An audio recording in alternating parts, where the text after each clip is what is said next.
It was in November of 2011. Hard to believe it's been 6 years already. If I recall, it was a Saturday, and it was actually a nice day like it is today. And I'll never forget getting that call that there was this murder at a store in what is an affluent neighborhood in Bethesda, Maryland. The young lady that died probably had something on the order of 10 different weapons used against her, including knives, a rope, hammers. Detectives arrived on the scene to find 2 Lululemon employees in the back of the store. One, Brittany Norwood, was alive, zip-tied in the bathroom. The other, Jana Murray, was deceased. The detectives interviewed Norwood, who claimed that she forgot her wallet inside the store the previous night after closing. Norwood called Murray, who came back to unlock the store for her coworker.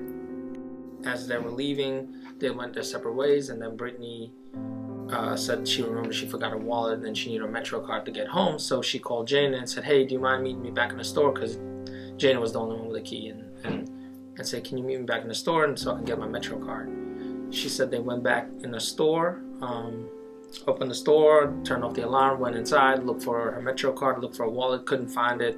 And as they were leaving, according to Brittany, that's when these 2 masked men showed up in the store. So those were our 2 suspects that we went with. So the next thing we did was, looked at the store, forensically processed the store, and looked to see if her story matched. And a lot of things matched. Like, for example, we found Jana's blonde hair throughout the store where Brittany said she was dragged. And then for days we covered the story, and something always seemed off to us. The first week that I covered it, I was under the assumption that they were looking for, 2 guys wearing black, it was within a few days they privately were thinking something else. Jimmy and I were like, well, why don't we go and talk to Brittany one more time, see if she remembers anything else. And we asked her to kind of go over the story one more time, and she was very, very good and very, very believable. She was crying at times. She was shaking when she was recalling. So it was actually pretty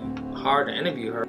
So then she was like, another thing is, what I didn't tell the female detective is Jana was already dead, and they grabbed me and they threw me on Jana's body, and they were telling me that it's all your fault, this is your fault.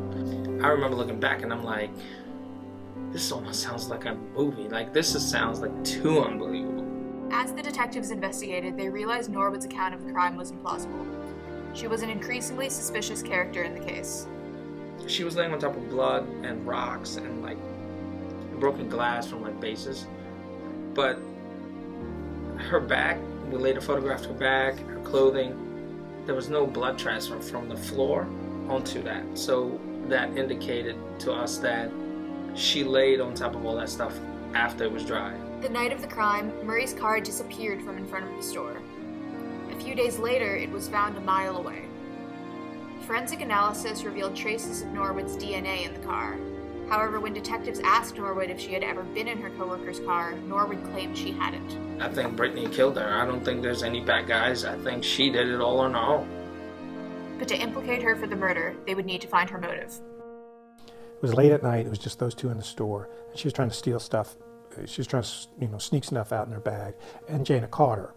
And Jana asked her some questions about it, and they went their own ways. And it was pretty clear that Jana was going to tell their boss. And Brittany was going to get in trouble, probably going to get fired. At that moment, Brittany's confronted with, well, if I just let this go, I'm going to get fired and then I won't get my job. So, maybe I should just kill her. Brittany Norwood manipulated and altered the crime scene in every way possible during the intervening 10 or 11 hours, because she was in the store with the dead body for hours before they came in the next morning and discovered her. So she had an opportunity to change the crime scene and make it look like she wanted it to look like.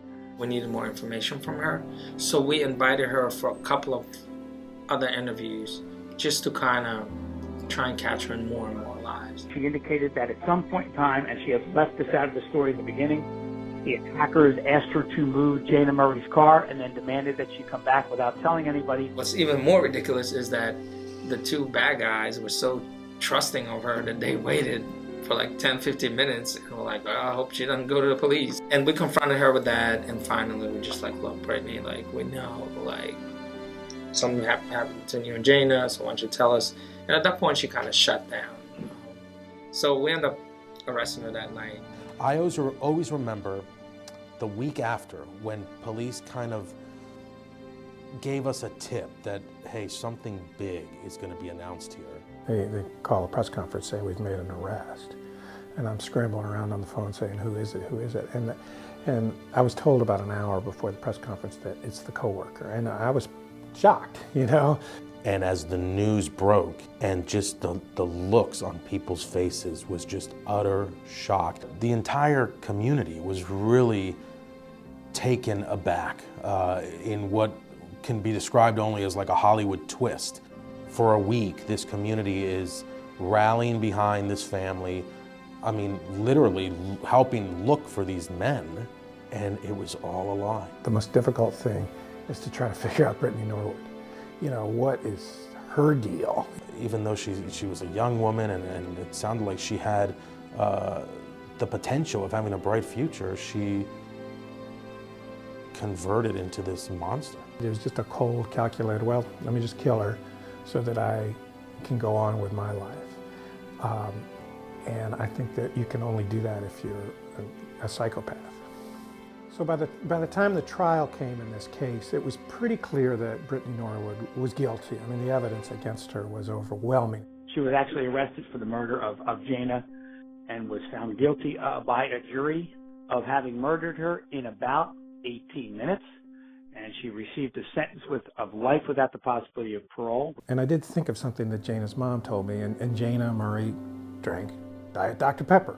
That was her drink. And after the murder, the Murrays were in town, and you know, you have to do things like they had to clean up Jana's apartment. I talked to Jana's mom about that, and just how hard it was. And she saw this empty can of Diet Dr. Pepper on the desk, and she immediately knew that she just had this flash that Jana drank the Dr. Pepper and then walked out the door for the last time.